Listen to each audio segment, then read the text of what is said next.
Crime ಕಾರ್ನರ್ಗೆ ಸ್ವಾಗತ. ನಾನು ಉಮರ್ ಫಾರೂಕ್. ಸುಮಾರು 1 ತಿಂಗಳ ಹಿಂದೆ ಮನ್ಗುಳಿ ಪಟ್ಟಣದಲ್ಲಿದ್ದ ಕೆನರಾ ಬ್ಯಾಂಕ್ನಲ್ಲಿ ದರೋಡೆ ನಡೆದಿತ್ತು. ಕರ್ನಾಟಕದ ಇತಿಹಾಸದಲ್ಲೇ ಅತಿ ದೊಡ್ಡ ಬ್ಯಾಂಕ್ ದರೋಡೆ ಅನ್ಸ್ಕೊಂಡಿತ್ತು. ನಾನು ಈ ಮೊದಲು ಈ ಬ್ಯಾಂಕ್ ದರೋಡೆ ಬಗ್ಗೆ ವಿಡಿಯೋ ಮಾಡಿ ಡೀಟೇಲ್ ಆಗಿ ಮಾಹಿತಿ ಕೊಟ್ಟಿದ್ದೆ. ಆ ವಿಡಿಯೋದ ಲಿಂಕ್ ಅನ್ನು ಡಿಸ್ಕ್ರಿಪ್ಷನ್ ಅಲ್ಲಿ ಕೊಟ್ಟಿರ್ತೀನಿ, ಕಮೆಂಟ್ ನಲ್ಲೂ ಪಿನ್ ಮಾಡಿರ್ತೀನಿ, ಆಸಕ್ತರು ಇನ್ನೊಮ್ಮೆ ನೋಡಬಹುದು. ಈಗ ವಿಷಯ ಏನಪ್ಪಾ ಅಂತಂದ್ರೆ, ಇಷ್ಟೊಂದು ದೊಡ್ಡ ದರೋಡೆಯನ್ನು ಮಾಡಿದ್ದ ಖದೀಮರು 1 ತಿಂಗಳಾದ ಮೇಲೆ ಸಿಕ್ಕಾಕೊಂಡಿದ್ದಾರೆ. ಅದರಲ್ಲಿ ಆ ಬ್ಯಾಂಕಿನ ಹಳೆ ಮ್ಯಾನೇಜರ್ ಒಬ್ಬ ಇದ್ದ ಅನ್ನೋದು ಇಲ್ಲಿ ಗಮನಿಸಬೇಕಾಗಿರೋ ಸಂಗತಿ. ಇದರ ಬಗ್ಗೆ ವಿಜಯಪುರ SP ಪ್ರೆಸ್ ಮೀಟ್ ಮಾಡಿ ಮೀಡಿಯಾಗಳ ಜೊತೆ ಮಾತಾಡಿದ್ದಾರೆ. ಅವರು ಹೇಳೋದನ್ನ ಕೇಳಿ ನಂಗೆ ಶಾಕ್ ಆಗ್ಬಿಡ್ತು. ಯಾಕಂದ್ರೆ ಏನ್ ಪ್ಲಾನ್ ಇವ್ರದ್ದು, ಖತರ್ನಾಕ್ ಅಂದ್ರೆ ಖತರ್ನಾಕು. ಇವ್ರ ಮೇಲೆ ಮಾಡಿದ್ರೆ ಒಳ್ಳೊಳ್ಳೆ ಸಿನಿಮಾಗಳನ್ನ ಮಾಡ್ಬೋದು, ಅಷ್ಟು ಖತರ್ನಾಕ್ ಪ್ಲಾನ್ ಮಾಡಿ ಬ್ಯಾಂಕಿಗೆ ಕಣ್ಣ ಹಾಕಿದ್ದಾರೆ. ಹಾಗಾದ್ರೆ ಈ ಖದೀಮರು ಬ್ಯಾಂಕ್ ದೋಚೋದಕ್ಕೆ ಮಾಡಿದ ಪ್ಲಾನ್ ಹೇಗಿತ್ತು, ಇವರನ್ನ ಅರೆಸ್ಟ್ ಮಾಡೋದಕ್ಕೆ ವಿಜಯಪುರ ಡಿಸ್ಟ್ರಿಕ್ಟ್ ಪೊಲೀಸರು ಹಾಕೊಂಡಿದ್ದ ರೂಪುರೇಷೆ ಹೇಗಿತ್ತು ಅನ್ನೋದನ್ನ ಡೀಟೇಲ್ ಆಗಿ ಹೇಳ್ತೀನಿ. ಆದ್ರೆ ಅದಕ್ಕೂ ಮೊದಲು ನೀವಿನ್ನೂ ನಮ್ಮ ಚಾನಲ್ ಅನ್ನು ಸಬ್ಸ್ಕ್ರೈಬ್ ಮಾಡಿಲ್ಲ ಅಂದ್ರೆ ಸಬ್ಸ್ಕ್ರೈಬ್ ಮಾಡಿ, ಈ ವಿಡಿಯೋನ ಕೊನೆಯ ತನಕ ಮಿಸ್ ಮಾಡದೆ ನೋಡಿ.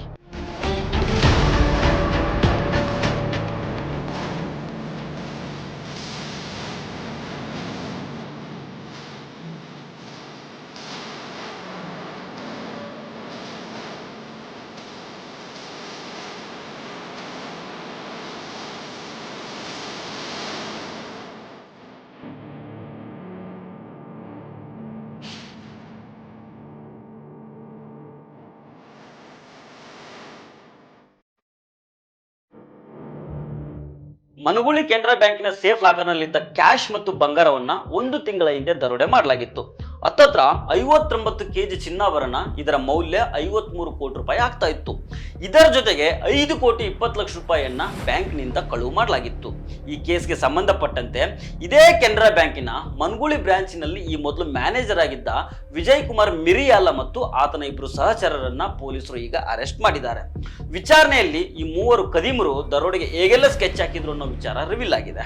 ನೋಡಿ, ಮೇ 9ನೇ ತಾರೀಕಿನ ತನಕ ಮನಗುಳಿ ಕೆನರಾ ಬ್ಯಾಂಕಿನ ಮ್ಯಾನೇಜರ್ ಆಗಿ ವಿಜಯ್ ಕುಮಾರ್ ಕೆಲಸ ಮಾಡ್ತಾ ಇರ್ತಾನೆ. ಆಮೇಲೆ ಅಲ್ಲಿಂದ ಕೊಲ್ಲಾರ ಸಮೀಪದ ರೋನಿಯಾಳದಲ್ಲಿದ್ದ ಕೆನರಾ ಬ್ಯಾಂಕಿಗೆ ಟ್ರಾನ್ಸ್ಫರ್ ಆಗಿರ್ತಾನೆ.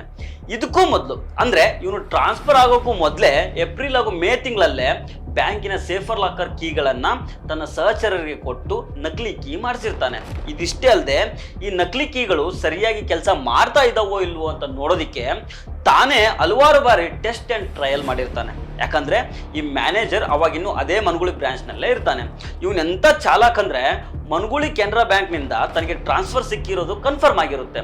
ಹೀಗಾಗಿ ಟ್ರಾನ್ಸ್ಫರ್ ಆದ್ಮೇಲೆ ಕಳ್ಳತನ ಮಾಡಿದ್ರಾಯ್ತು ಅಂತ ಪ್ಲಾನ್ ಮಾಡ್ತಾನೆ. ನೋಡಿ, ಬ್ಯಾಂಕ್ಗಳಲ್ಲಿ ಏನಾದರೂ ಇಂಥ ಹೆಡ್ವಟ್ಟು ನಡೆದ್ರೆ ಫಸ್ಟ್ ಡೌಟ್ ಬರೋದೇ ಆ ಬ್ಯಾಂಕಿನ ಮ್ಯಾನೇಜರ್ಗಳ ಮೇಲೆ. ಹೀಗಾಗಿ ನನ್ನ ಮೇಲೆ ಡೌಟ್ ಬರೋದು ಬೇಡ, ಮೊದಲು ಟ್ರಾನ್ಸ್ಫರ್ ಆಗಲಿ, ಆಮೇಲೆ ಮ್ಯಾನೇಜರ್ ಜಾಗಕ್ಕೆ ಯಾರಾದರೂ ಹೊಸಬ ಬರಲಿ, ಎಲ್ಲ ವ್ಯವಸ್ಥೆ ಚೇಂಜ್ ಆದಮೇಲೆ ಕಳ್ತನ ಮಾಡಿದ್ರಾಯ್ತು ಅಂತ ಪ್ಲಾನ್ ಮಾಡಿಕೊಂಡು ಸುಮ್ಮನೆ ಇರ್ತಾನೆ. ಸರಿ, ಈ ವಿಜಯ್ ಕುಮಾರ್ ಮನಗುಳಿಯಿಂದ ಟ್ರಾನ್ಸ್ಫರ್ ತಗೊಂಡು ಬೇರೆ ಊರಿಗೆ ಹೋಗಿರ್ತಾನೆ. ಹೋದ್ಮೇಲೆ ತನ್ನ 2 ಸಹಚರರ ಜೊತೆಗೆ ಆಗಾಗ ಮನಗುಳಿ ಸಿಟಿಗೆ ಬರ್ತಾ ಇರ್ತಾನೆ.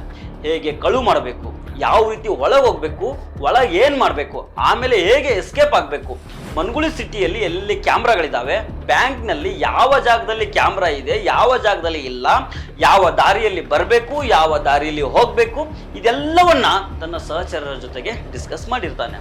ಹೀಗೆ ಪ್ಲಾನ್ ಮಾಡಿ ಮಾಡಿ ಒಂದು ದಿನ ಬ್ಯಾಂಕ್ ದರೋಡೆಗೆ ಮುಹೂರ್ತ ಫಿಕ್ಸ್ ಮಾಡ್ತಾನೆ. ಮೇ 23ನೇ ತಾರೀಕು ಅವತ್ತು RCB ಹಾಗೂ ಸನ್ ರೈಸರ್ಸ್ ಹೈದರಾಬಾದ್ ನಡುವೆ IPL ಮ್ಯಾಚ್ ಇರುತ್ತೆ. ಅವತ್ತು ಮನಗುಳಿ ಜನ ಮ್ಯಾಚ್ ನೋಡೋದ್ರಲ್ಲಿ ಬ್ಯುಸಿ ಇರ್ತಾರೆ. ಒಂದ್ ವೇಳೆ RCB ಗೆದ್ರೆ ಯಂಗ್ಸ್ಟರ್ಸ್ ಏನ್ ಮಾಡ್ತಾರೆ ಅಂದ್ರೆ ಪಟಾಕಿ ಹೊಡಿತಾರೆ. ಈ ಸಂದರ್ಭದಲ್ಲಿ ಮನಗುಳಿ ಸಿಟಿಯಲ್ಲಿ ಜನರು ಓಡಾಡೋದು ಕಮ್ಮಿ ಇರುತ್ತೆ. ಹೀಗಾಗಿ ಆ ಮ್ಯಾಚ್ ದಿನಾನೇ ಕಳ್ತನ ಮಾಡೋಣ ಅಂತ ಡೇಟ್ ಅಂಡ್ ಟೈಮ್ ಫಿಕ್ಸ್ ಮಾಡಿರ್ತಾರೆ. ಆದ್ರೆ ಅವ್ರು ಅನ್ಕೊಂಡಿದ್ದು ಅವತ್ತು ಉಲ್ಟಾ ಆಗುತ್ತೆ. ಆ ಮ್ಯಾಚ್ ನಲ್ಲಿ RCB ಸೋತೋಗುತ್ತೆ. ಜೊತೆಗೆ ಅವತ್ತು ಮನಗುಳಿಯಲ್ಲಿ ಮಳೆನೂ ಬರೋದಿಲ್ಲ. ಹೀಗಾಗಿ ಇವರ ಮೊದಲ ಅಟೆಂಪ್ಟ್ ಫೇಲ್ ಆಗುತ್ತೆ. ಇದಾದ್ಮೇಲೆ ಮೇ 24ನೇ ತಾರೀಕು ಅವತ್ತು ಶನಿವಾರ ಇರುತ್ತೆ. ಅವತ್ತು ದರೋಡೆ ಮಾಡೋದಕ್ಕೆ ಸ್ಕೆಚ್ ಹಾಕ್ತಾರೆ. ಅವತ್ತು ಬ್ಯಾಂಕಿನ ಸುತ್ತಮುತ್ತಲಿನ ಪ್ರದೇಶಗಳಲ್ಲಿ ಇವರು ಓಡಾಡಿರೋದು, ಸುತ್ತಾಡಿರೋದು CCTVಯಲ್ಲಿ ಕ್ಯಾಪ್ಚರ್ ಆಗಿದೆ. ಕಳ್ಳತನ ಮಾಡೋದಕ್ಕೂ ಮೊದಲು ಇವರು ಬ್ಯಾಂಕ್ ನಲ್ಲಿದ್ದ CCTV ಕ್ಯಾಮ್ರಾಗಳ NVR ತಗೊಂಡು ಹೋಗಿರ್ತಾರೆ. ಜೊತೆಗೆ ಐ ಮಾಸ್ಟ್ ವಿದ್ಯುತ್ ದೀಪಗಳ ವೈರ್ಗಳನ್ನ ಕಟ್ ಮಾಡಿರ್ತಾರೆ. ನೋಡಿ, ಬ್ಯಾಂಕ್ ರಾಬರಿಗೂ ಬರೋದಕ್ಕೂ ಮೊದಲು ಈ ಖದೀಮರು ಸಿಕ್ಕಾಪಟ್ಟೆ ಇಂಗ್ಲಿಷ್ ಹಿಂದಿ ಸಿನಿಮಾಗಳನ್ನ ನೋಡಿರ್ತಾರೆ. ನೆಟ್ಫ್ಲಿಕ್ಸ್, ಅಮೆಜಾನ್ ಅಲ್ಲಿ ಬರೋ ಕ್ರೈಮ್ ಸ್ಟೋರಿಗಳನ್ನ ನೋಡಿ ಸ್ಟಡಿ ಮಾಡಿರ್ತಾರೆ. ಕದ್ದ ಮೇಲೆ ಪೊಲೀಸರಿಂದ ಹೇಗೆ ತಪ್ಪಿಸ್ಕೊಳ್ಬೇಕು, ಮಾಸ್ಕ್ ಹೆಲ್ಮೆಟ್ ಹಾಕೊಂಡು ತಮ್ಮ ಬಟ್ಟೆ ಬದಲು ಮಾಡಿಕೊಂಡು ಒಂದೇ ಒಂದು ಕ್ಲೂ ಸಿಗಬಾರ್ದಲ್ಲ ಅದನ್ನೆಲ್ಲ ಮೊದಲೇನೆ ಸಖತ್ತಾಗಿ ಪ್ಲಾನ್ ಮಾಡಿರ್ತಾರೆ. ಕಳ್ತನ ಮಾಡೋದಕ್ಕೆ ಇವರು ಬೇರೆ ಕಡೆಯಿಂದ ಕಾರು ಬೈಕ್ ಅನ್ನ ತಂದಿರ್ತಾರೆ.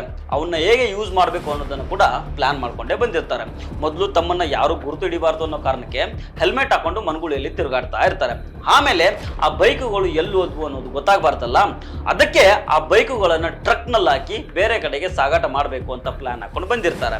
ಈ ಮೂವರು ಈ ಮೊದಲು ಬೇರೆ ಬೇರೆ ಕಡೆ ದರೋಡೆಗಳು ನಡೆದಿರ್ತಾವಲ್ಲ, ಅವನ್ನೆಲ್ಲ ಸ್ಟಡಿ ಮಾಡಿರ್ತಾರೆ. ಬ್ಯಾಂಕ್ ದರೋಡೆ ಮಾಡಿದ್ದು ಯಾರೋ ತಮಿಳುನಾಡು ಕೇರಳ ಕಡೆಯವರು ಇರಬೇಕು ಅಂತ ಪೊಲೀಸರು ಅನ್ಕೋಬೇಕು, ತನಿಖೆ ದಿಕ್ಕನ್ನು ತಪ್ಪಿಸ್ಬೇಕಲ್ಲ. ಅದಕ್ಕೆ ಬ್ಯಾಂಕ್ ಒಳಗೆ ವಾಮಾಚಾರದ ರೀತಿ ಮಾಡ್ತಾರೆ. ಪೊಲೀಸರ ಹತ್ರ ಇರೋ ನಾಯಿಗಳು ಪೊಲೀಸ್ ಸ್ಕ್ವಾಡ್ಗಳ ದಿಕ್ಕನ್ನು ತಪ್ಪಿಸೋದಿಕ್ಕೆ ಕೈಗಳಿಗೆ ಗ್ಲೌಸ್ ಹಾಕೊಂಡು ಬಂದು ಫಿಂಗರ್ ಪ್ರಿಂಟ್ ಕೂಡ ಸಿಗಬಾರ್ದು, ಆ ರೀತಿ ಕಳ್ತನ ಮಾಡಿದ್ದಾರೆ.